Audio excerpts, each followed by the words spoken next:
भी जानते हैं, हमारे भारत देश में एक अंग्रेज अधिकारी बहुत कुख्यात और बहुत क्रूर आ गया था, जिसका नाम था डायर। अमृतसर में उसकी पोस्टिंग हो गई थी और उसने एक रॉलेट एक्ट नाम का कानून बना दिया था। तो उस रॉलेट एक्ट के विरोध में 14 अप्रैल 1919 को जलियांवाला बाग में एक बड़ी सभा हुई थी, जिसमें 25,000 लोग शामिल हुए थे। उस बड़ी सभा पर डायर ने अंधाधुंध गोलियां चलाई थी। आप अंदाजा लगा सकते हैं, अगर आप में से किसी भाई ने और बहन ने पुलिस में नौकरी की हो या सेना में नौकरी की हो, तो इस बात का अंदाजा उनको बहुत अच्छे से लगेगा। 15 मिनट के अंदर 1650 राउंड गोलियां चलाई थी डायर ने। 15 मिनट के अंदर 1650 राउंड गोलियां चली थी और 3000 से ज्यादा क्रांतिकारी वहीं तड़प तड़प के मर गए थे।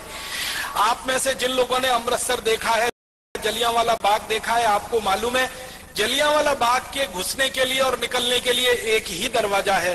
चारों तरफ से वो चार दीवारी से घिरा हुआ है और दरवाजा भी मुश्किल से 4, 4.5, 5 फीट का है। उस दरवाजे पर डायर ने तोप लगा दी थी आके, ताकि कोई निकल के भागने ना पाए। और जलियांवाला बाग में एक कुआं है, बल्कि 2 कुएं हैं, अंधे कुएं के रूप में जाने जाते हैं। अंधाधुंध जब 1650 राउंड 1650 राउंड गोलियां चली, तो जो गोलियों के शिकार हुए वो तो वहीं पे शहीद हो गए। जो बच गए उन्होंने जान बचाने के लिए कुओं में छलांग लगाई और कुआं लाशों से पट गया, मृत शरीरों से पट गया। और 15 मिनट तक अंधाधुंध गोलियां चलाकर हंसते हुए खिलखिलाते हुए डायर वहां से चला गया। रास्ते में जाते हुए अमृतसर की सड़कों के दोनों तरफ जो भी भारतीय नागरिक उसको मिला, उनको गोलियां मारकर पीछे तोप के मुंह से रस्सी से बांधकर घसीट कर वो लेके गया था। इसका इनाम उसको अंग्रेजों की संसद की तरफ से मिला था, शाबाशी मिली थी, उसकी पदोन्नति हुई थी, उसका प्रमोशन हुआ था और उसको भारत से लंदन भेज दिया गया था और बड़े ओहदे पर।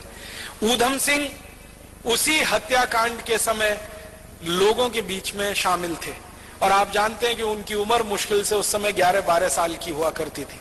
तो उस हत्याकांड के समय जब वो शामिल थे और उन्होंने अपनी आंखों से देखा, तो उन्होंने संकल्प लिया था और संकल्प उनका यह था कि जिस डायर ने क्रूरता के साथ मेरे देश के नागरिकों की हत्या की है, इस डायर को मैं नहीं छोड़ूंगा। यह मेरे जीवन का आखिरी संकल्प है।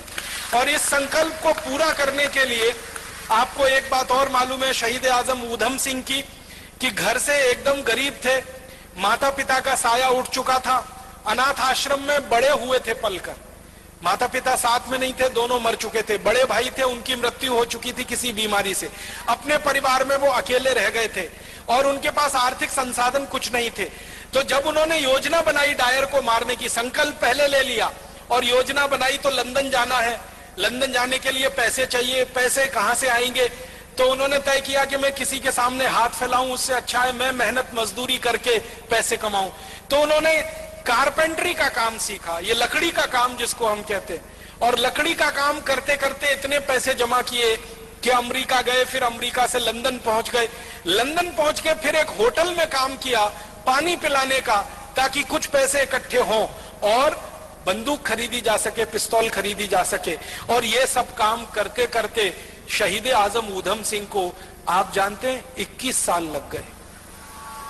1919 में जलियांवाला बाग हत्याकांड हुआ था, 1940 में जाकर उन्होंने अपना संकल्प पूरा कर पाया था। 21 साल वो पैसों के लिए परिश्रम के साथ कहीं ना कहीं अपने जीवन को लगाते हुए संकल्प के लिए जिंदा थे।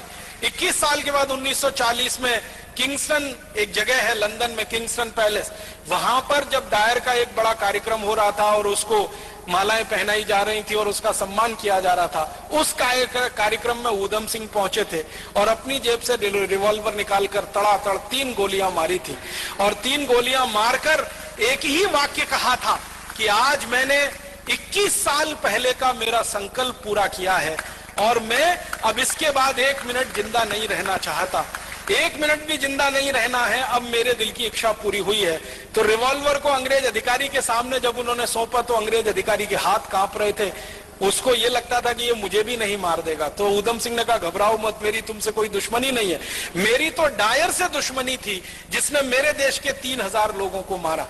क्रांतिकारियों का इतना ऊंचा आदर्श कि जो संकल्प लिया है उसी की पूर्ति के लिए जीवन लगा देना है, उसमें 10 साल लगे, 15 साल लगे, 20